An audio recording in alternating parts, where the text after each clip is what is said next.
I'm learning new things. Right. Well, Akio, I want to thank you, first of all, for taking the time out of your busy schedule. Oh, thank you for inviting me. Right. And this is the first time you've done a podcast, isn't it? Yes. Okay. Yeah. All right. Now we're going to start talking about, I think the first thing we said we talk about is your childhood. Yeah. Tell me, Joe, you were born where? I was born in Tokyo, in a place called Yais, Tokyo Station. Tokyo Station has a Yais side and Marunouchi side.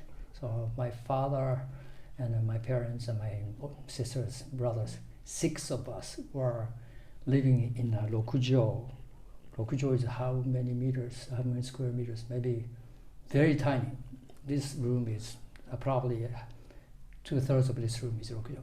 Right. It was, I was born in 1952, so Japan's the economy started growing in 1955, right? And then for that lasted 19 years till 1964.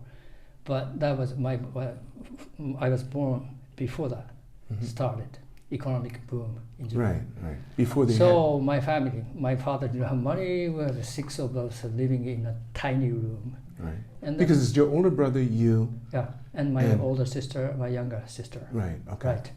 And then my father got a nice job, and we moved to Harajuku. Yeah, that's where when I was 2 years old, 1954. Right. And I went to a school, Yochien, kindergarten in Harajuku, and elementary school in that area, right by Omotesando. Right. And then I went to high school in near Ikebukuro, and then went to Tokyo University. Right. So that's where I was raised. But your mother still lives there, right? My mother lives still That's there. the house that you guys bought, the same house? Yes, right, same house, but a kind of remodeled. My brother and his wife lives on the first floor, and my mother lives in the do you know any of the people in the neighborhood? Some of them are still there, but many of them, yeah. Do you know a Gaijin guy by the name of Gary Turner? Gary Turner. Turner. So it's not there. Okay. Because he lives right off the mainstream. Oh, is that right? Right in the backside. Right. Yeah. Okay. Right, yeah. So because his father's been here for a long time. So in 1964, the Tokyo Olympics came. Yes. I was in 6th grade in elementary school. We were all invited to many of the games, free, because we are the resident of the Shibuya Ward, where most of Olympic Games were held. And there's no Gaijin audiences. So the lot of seats are available. Oh, so they want to make sure they keep it packed. The marathon and 100-meter finals and volleyball and judo and everything. That was a good time. Yeah. But that 1962 Olympics changed the city. The 64 Olympics changed the city. Harajuku was very quiet. Yeah. It's a city for living, but 1964 all the business came in. Yeah. The American Embassy, people's residence was in right behind the Meiji Jinku. Right, that's what for the military base. Yes, that's right. And they sold it back to the Japanese. Right, the metropolitan city Tokyo bought it, and now it's called the Yoyogi coin. Right. And they still have one of those homes, original homes they keep there as historical site. And then all the Americans moved to right across the Anna Hotel in Akasaka right now. Yeah. So that's a long time, many years ago. That's right. Yeah. That's right. Right, and then went to started playing basketball in high school, and my team was pretty good. The second in Tokyo, out of 200 high schools, and 2 teams were invited to Yokota base for American military kids Far Eastern tournament. Right. I don't remember the exact name. That was held every year in Yokota Air Force Base. Right. So we were invited, and I was shocked to see cheerleaders. Cheerleaders never existed in Japan at that time, and all their mini skirts and and the audience, thousands of audiences in the Yokota Base. So I was fascinated. So at that point in time, we won 1 game against I forgot the name of the team, but we lost 2. They are the winner of all the Far Eastern. They came from Singapore, Bangkok. This is the Far East tournament. Far East tournament. Far Eastern team. That was a big one. Yeah, kids of the people who worked for American base. It's a big one. I still remember Christian Academy won the championship. Is that right? And we only won 1 game out of 3. But that changed my, the future. I was fascinated by cheerleaders and fascinated with big audience. This is a basketball game. Now in Japan, basketball game got very popular, like Louis Hachimura and playing, and so it's now finally made a big sport in Japan. But that time was very quiet. That's right. Mostly baseball and sumo. That's right. And wrestling. Those are three things that you watch on TV. So. And Yokota based, I was fascinated. I decided I'm going to the United States to play basketball. Because at the time when you went there, you didn't speak any English. No, not at all. Right, yeah. And at school, they don't teach how to speak. They teach you how to read and how to write. So speaking was very difficult. But I decided to go to the States, and so I applied for scholarship, and I got a scholarship. I went to a small town called Pueblo, Colorado. Okay. I was the only one Japanese. Out of high school? Out of high school. It's called South High School. Okay. It's a pretty big high school, maybe 3,000 students in high school. And started playing basketball. But that was a disaster. Small Japanese boys playing basketball in a U.S. high school. Oh, you're trying to, I see, okay. Right? And then all the guys are so big. But you're not that small, because you're what? For Japanese might be, but all the high school kids. Were like 6'5", yeah. Right? Yeah, right. So many of them. So you seem itty bitty. Right. And when I was playing basketball in Tokyo, nobody blocks my shot. Right. Most of the shots I made, I blocked. I was shocked. Right. And they were more aggressive in the U.S. than in Japan. Japan, they played, would you say, fair? Right, yeah. So I came back, and I couldn't speak English very well. I was depressed. So but how long were you were there for 1 year? Okay. Right. So I came back to high school, same high school I used to go. But at that point, only a year or two, I hated the United States, because kids in high school are so nasty, and they called me on the December 7th in the U.S., but December 8th in Japan. They tapped my shoulder. Hey, do you know what date it is? I said, December 7th? I don't know what date it is. It's Pearl Harbor. Right? So I knew December 8th in Japan was Pearl Harbor. So, but then they started throwing foods in the cafeteria. At you and stuff from the side. Yeah, high school kids are so nasty, right? Even still in the U.S. Girls were nice. Poor small Japanese boy come from far away, from Far East. Teased, yeah. But the boys were so nasty. So in English, I couldn't really speak very good. So when I came back a year, I started speaking pretty good English. Right. But I had a bad experience. I hated the United States. Okay. But then went to the University of Tokyo, and after graduation, I joined the bank, and bank gave me a scholarship. And I went back to the United States, first Seattle, University of Washington. Wait. When you finished university, once you finished university? Yeah. Because you're a Todai graduate. Yeah, right. Yeah, that's the most elite school in Japan. Right. Then I got a scholarship to went to University of Washington in Seattle, studied law, and then changed to UPenn, University of Pennsylvania Law School, and did a master's degree. But now I liked people there. You did. This time you liked them, college kids and the graduate students are much better than high school kids. They are more gentlemen. So I had a pretty good experience, and I started liking the United States. Right. Did you pass the bar?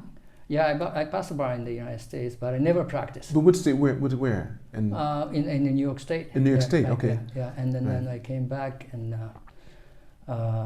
then I started working for Japanese bank, and after working for 11 years, I started thinking about changing my career. But what kind of law did you study? Securities law.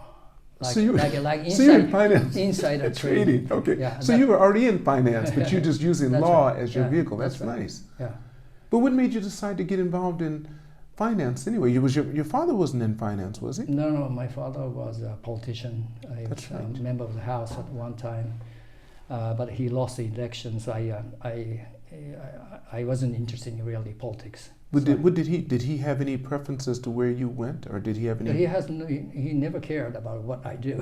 What about your older brother? Did he care about your older brother? No, my brother was different. He was arrested in the big crash between Kidotai, the police, and students in 1971. Yes, that was a big uprising. In Shinjuku, and he was arrested. He was in jail for 1 year. So that makes, so that ruins. But when after he came back from jail, he started studying in law, and he went to also University of Tokyo, and he's now professor at Gakugeidai, where the member of the imperial family goes to. So he's teaching law now. Are you close with your brother? Yes, very close. Oh, that's nice. Yeah. That's nice. Yeah. So anyway, so from that point, yeah. Then you went on to where you went to work for the bank so here in Japan. The bank, contacted you. Called IBJ, now it's called Mizuho. But there was the largest bank in Japan at that time. Industrial bank, yes. Actually, so I worked there for 1977 to 1989. But in 1989, IBJ, now it's called Mizuho, was the biggest organization in the world in terms of market cap. Okay. Yeah, it's a public owned in Japan, if you remember. So of the top 10 market cap companies in the world, there are 6 Japanese banks and 1 Japanese company, which is Toyota. Yeah, and the rest was like Exxon, maybe GE, I forgot. But, so I left. What was your position at the bank for the time you were there? When I was working for mostly foreign businesses, foreign loans, foreign investment for Japanese companies. So I was sent to the New York office in the late 1980s, and then that's when I decided to quit. I quit IBJ and started working for U.S. Now, were you using your legal training while you were at the bank? Did they hire you based upon that? Yes, it helped because I have to read a lot of legal documents. Okay, yeah. So that helped for that. Yeah, that helped. Yeah, right. Yeah. But most of the time it was just basically managing. Would you say? No, working on the terms of lendings and negotiating. Oh, so you were actually using borrowers. Yes. Okay. Yes. Yeah. Yeah. So then you left there after you worked there for how long? You were there? I worked for there 11 years, IBJ. and then the bank sent me to a New York office, and then that time I decided to leave the bank, change my career, and started working for a company called Bankers Trust, U.S. bank, which was bought by Deutsche Bank in the late 1990s. But working there for a year or two, I guess, I changed my job to Goldman Sachs. And Goldman Sachs, working for... This is all in the U.S.? In the U.S. Okay. And working for Goldman for a couple of years. And then Goldman sent me Tokyo office, and I was working for Goldman Tokyo office for a couple of years. And then... But what position did you come over to Goldman here? I was in the investment banking, and my title was head of financial institution group. Okay. So I did a lot of business with the banks and insurance companies. Yeah. Then I changed job again and got an offer from Morgan Stanley to run the corporate finance. By who? By who? A person called Terry Porte. Good friend of mine. I shouldn't say. I would say good. No, someone I know well. I shouldn't even say that. It's a good friend of mine too. But he's a good guy. Friend of my daughter's bright guy. I've known Terry for a long time. Oh yeah. Yeah. So anyway, so you worked for 3 years, and then I got an offer to run the Lehman Brothers Japan. So in 2001, I moved to Lehman Brothers. Now, what made you decide to go to Lehman Brothers? Just the offer? Just the high pay and high position, right? Were you worried when you came in? Did you think anything at all? Not really. I had experience, and I was trained by Goldman and Morgan Stanley, and Lehman was in Japan, wasn't, and even in the United States. Goldman, Morgan Stanley was stronger and bigger. Yeah. And in Japan too, Goldman, Morgan Stanley was better and stronger. Right. So Lehman wanted somebody to be the same. To run and make it stronger. So the reason is very simple. It's challenging job, high pay, and then my position goes up. That's all. Right. Did you see any writing on the wall before it collapsed? Oh. I mean, and if you did, how far in advance did you see it? I mean, you weren't taken by surprise, obviously, when they announced it. Right. Remember things started really going messy in 2007, right? Some financial institution in Europe goes down because of the subprime lendings. And then that time, so probably fall of 2007 or November, December of 2007, I started seeing something wrong. Okay. Yeah. So I started taking a note which I never did in my life. This right? time you felt something. I said, maybe something's going to happen. I better make it on the record. So I started writing every day. But until the very end of September 2008, I never thought. Did it collapse? My boss, Dick Holt, he kept telling me, don't worry, we're going to survive it. And in the last minute, he said, Akio, unfortunately, we're going to be bought by Barclays. No, actually, first Bank of America. That week, when Lehman went bankrupt, I heard they are negotiating with Bank of America, but suddenly Bank of America changed their mind and started buying Merrill Lynch. So Bank of America, in the last minute, a few days before Lehman went bankrupt, Bank of America left. And then I think New York people at Lehman Brothers started negotiating with Barclays. And then Barclays was going to buy the whole Lehman Brothers, but UK Minister of Finance said, no, we cannot sell to Lehman Brothers. So that collapsed. So in the last minute, until very last minute, actually, when was it? That was Monday morning, Tokyo time, Sunday evening, New York time. So Sunday afternoon, I was called by one of the key person in the Bank of Japan, who was my friend, who went to the same high school. He said, Katsuragi-san, can you come over and talk about this? I said, yeah, fine. I went to see a Kokusai in a Roppongi area, right? Kokusai meeting place. And we had a very closed door meeting. He said, your company is in bad shape. I said, well, no, I think we're going to be sold to Barclays. So I think it's fine. And he said, that's not what I'm hearing from Fed New York. So I said, what are you hearing? So I was surprised. And he was suggesting to go to Tokyo District Court to file a bankruptcy in Japan. I said, but that's not what I'm hearing. He said, no, you better. And you did it? Yeah, I did it next day because I watched on TV that the Lehman employees in New York office was carrying those boxes of their own stuff. That's right.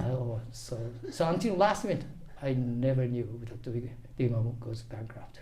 It's the last minute? Yes, right. Wow. Yeah. And the guy who did it was Hank Paulson. Hank Paulson was the head of investment banking when I was working for investment banking division in New York office of Goldman.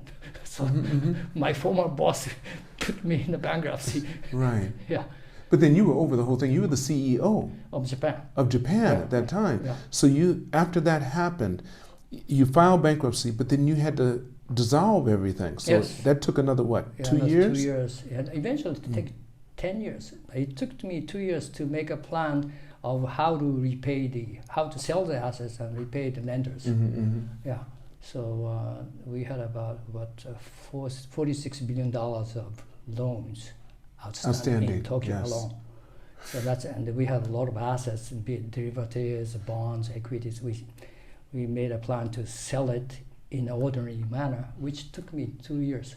To set the plan? To set a plan. And then the plan has to be approved by the court and lenders, and which was approved at the end of 2 years. So I said, I did my job, please let me go. Right. But the other lawyers and accountants took care of it. So it took 10 years to dissolve everything. To dissolve everything, right.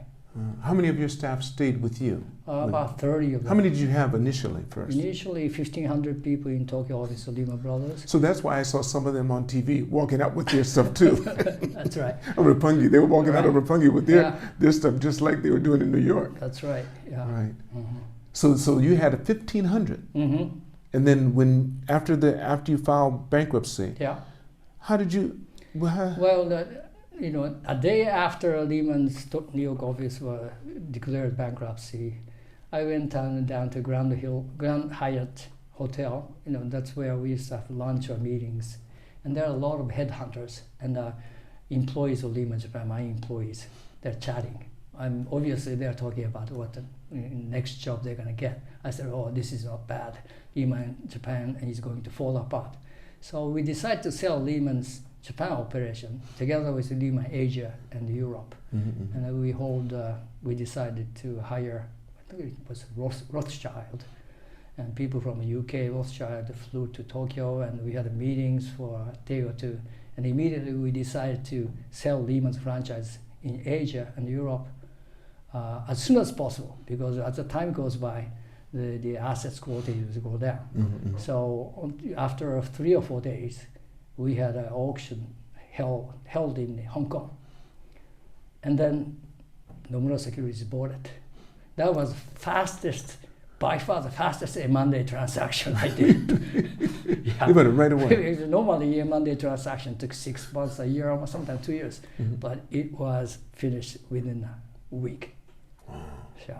So most of the Lehman's 1,500 people in Tokyo moved to Nomura Securities. Right. And you kept how many for the 2 years? 30 people. 30 people, okay. 30 people was very loyal to me. Mm-hmm. And they stayed there. Yeah. Right. And then so after you left, okay, then you let them go, you shook their hand, right. said goodbye.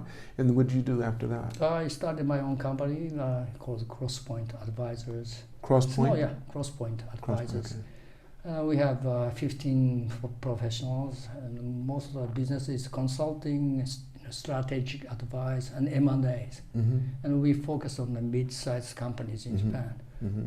So, the mid-sized companies are, they don't have many people who speak English, but they have to go out of Japan to start, developing new market, because mm-hmm. Japan's population is going down, market is shrinking. They have to go out mm-hmm. to keep growing. So we help them to go to Asian market, United States, and Europe. Mm-hmm. I think those three areas are the area that people are focusing on. Mm-hmm. Not much in Middle East, or not yet India. China still have some issues. Mm-hmm. So what's the smallest company? You said mid-sized companies, but in Japan, mid-size is probably different than what we call it in the U.S. Right. So mid-size here, you're saying from 10 to 500 million U.S., something like that, or what would you say? In terms of revenues, most of them are over $1 billion. Over $1 billion of revenues, yeah. Net income varies maybe 50 to a few $100 million. Okay. Yeah, those are what we call mid-size. All right. Yeah.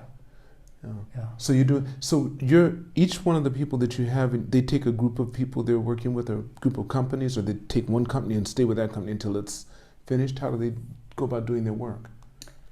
Yeah, it varies, but we try to focus on some of the clients who really needs, to expand their market, mm-hmm. and we try to, to do a very good quality of services. You really have to pick not that many companies. Right. Yeah. So all of you work on it together? You mean your staff? Yes. All of you sit down, so they're like each one's a project? Yes. Each one has. We have a couple of senior people. Senior people will be the head of the team, right. and work with young people. And mm-hmm. So I let them do the job. I've done many deals in the past. I think well, my people may get angry, but I'm kind of getting old to do deals. Oh, I see. So what do you do? So are you responsible for bringing the people into your company? Yes, yeah, right. You make sure you interview each person right. that comes through? Yes, we do. Now, I think you told me before the average age is around 50 or so? Oh, average age is probably 40s, but 40 we 40s. have college graduation joining every year, mm-hmm. and people in the 20s and 30s. Mm-hmm. From 20 to 60s, 70s. That's okay. Is everyone Japanese, or do you have anyone from other countries? We had one Indian person and one Chinese person before, but right now one Chinese person. Yeah, mm-hmm. yeah. Mm-hmm.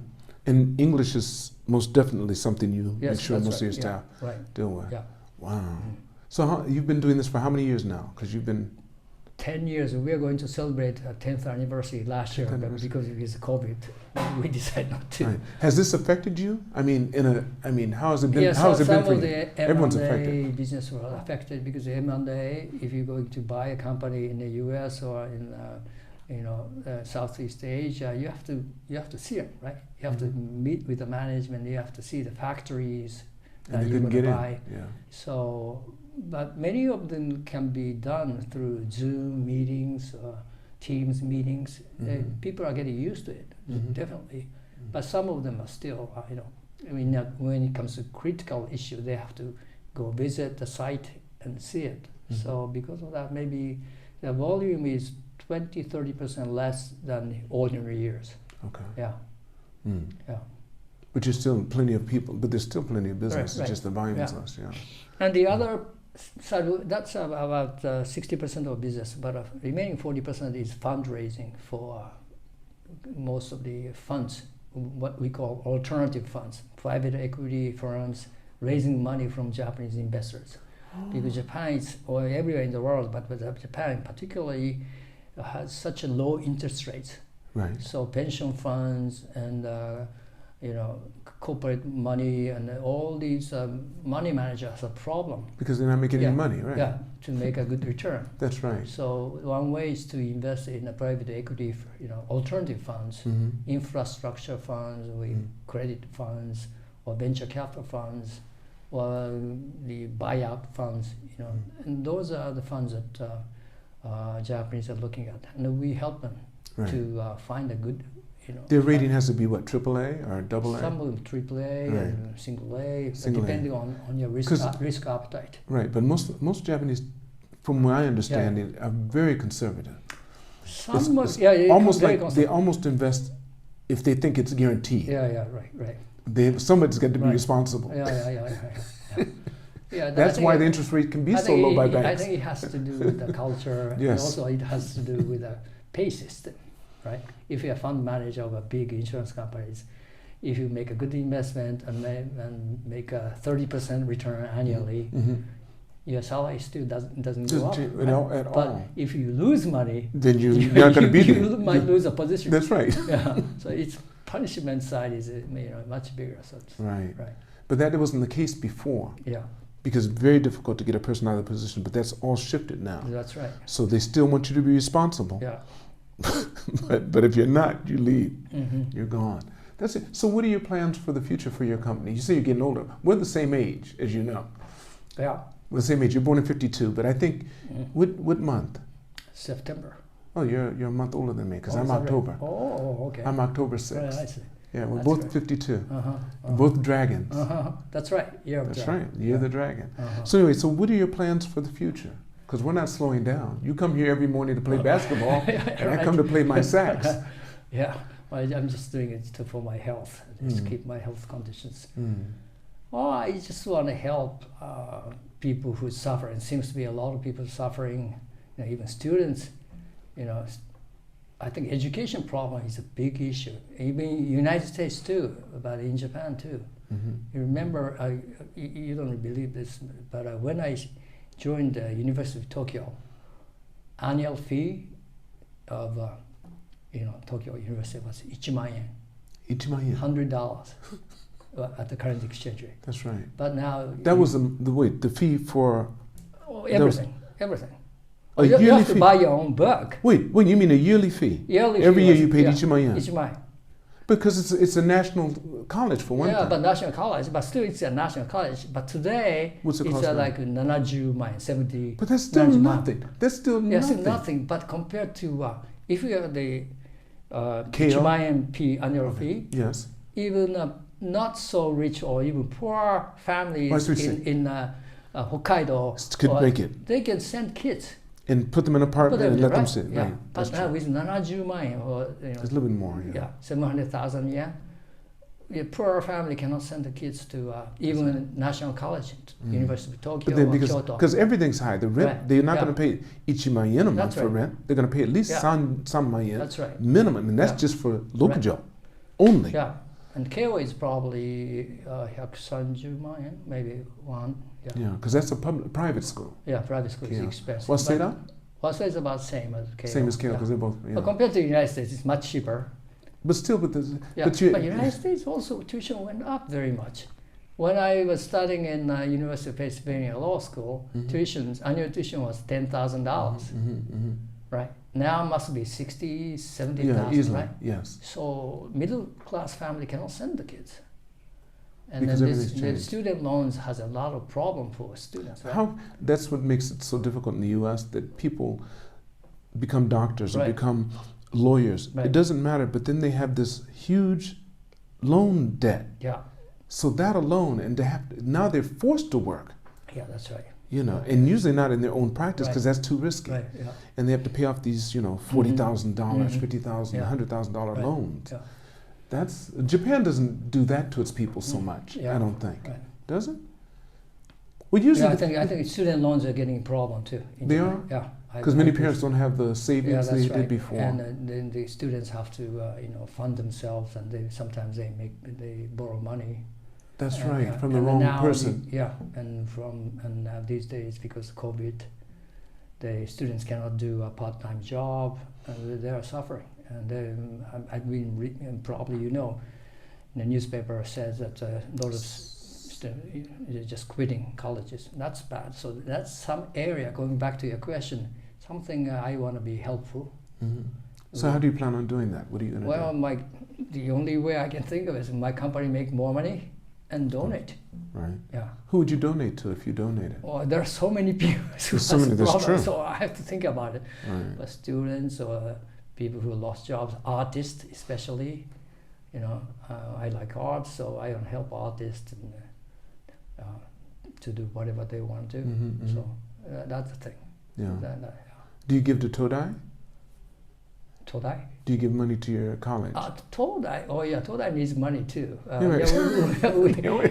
universities are starting to really get hurt Right. because of the media. We have access to so much information. That's right. Before they had a lock on it. Mm. If you didn't go through them, you wouldn't know. That's right. But I can find out people nowadays, the kids can find out anything they want by asking Siri or Alexa.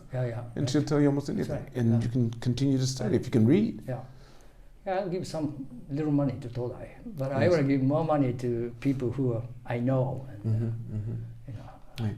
Yeah. So what do you do? Let's go through the areas. What do you do in life to keep yourself busy outside of your work? What do you like doing? As you said, I play by myself these days basketball every morning. Mm-hmm. And also I like arts. I play music instruments. Flute. I play flute. I play some kind of this Japanese flute. It's called Yoko-bue. Yoko-bue. Yeah, and I play shamisen too. Yeah, so those musics is one of the things I. Do you belong to a club or anything? What club? Like shamisen club? Oh no, I have a tutor who comes to my house and. Because there are groups that get together that do all of it. I'm not that good. You're not. I just play. You just play. Enjoy myself. Okay. Yeah. Do you do that? How often do you do that? Like. How do I do that? How often? How often? Oh, I take about 3 times a month lesson. Oh, do you? Yeah. Okay. Yeah. Right. And go to lesson. You've been doing that for a long time. And I also do. I forgot to tell Japanese dance, kabuki odori. You do that as well? Yeah, I do that too. Yeah. Okay. You put on the hakama and. Sometimes I do. I'm a good friend of Matsumoto family. Matsumoto, I don't know if you know Hakuo Koshiro. I've heard the name. Yes. I've seen the other guy in the TAC. I forgot his name. Mm-hmm. Ebizo. Ebizo, yes. I know Ebizo, yes. I've taken a picture of Ebizo. Matsumoto Koshiro is as famous family. as Ebizo. The family, yes. Yeah. So I'm learning dancing from him. How long have you been doing that? 6 years now. Oh, so yeah. You something you always wanted to do, and now you have the time to do it. Right, that's right. So you're doing it. Yeah. Because you really are consistent. I mean, I see you here as much as I come. I come every morning, so you come and you shoot your basketball, you shoot your... Right. I stay longer than you do, but you shoot, you're up there doing it, doesn't matter. I've thought about coming in there with you a couple of times, but I don't want to embarrass myself. So I think I'll stick with what I'm doing. No, I like my basketball. I used to play a lot, so it's very natural for me to... And I like to sweat. And working out in the gym, it takes time to to sweat. Right. Well, you've kept yourself in good shape and stuff, so what do you attribute that to? I like drinking alcohol. Okay. In order to drink alcohol without any problem, I need to exercise. That's why I do exercise. Right. Yeah. My family is a couple of members who have diabetes. Oh, do they? So I want to make sure, especially after drinking a lot of sake, next day I try to do exercise and sweat. So you do that regularly, I enjoy that as well. Yeah. Look, I want to thank you for this. No, thank you. This has been really, really pleasurable, Akio. Thank you very much. And I want to say this to all of you out there. If you have any questions about this podcast today, or you want to see any more podcasts like this, please leave a comment and make sure you subscribe, because the more people I have subscribing, the more people I have liking this podcast, the more podcasts like this I can do. So thank you, and again, Akio, Thank you. thank you. Thank you very much.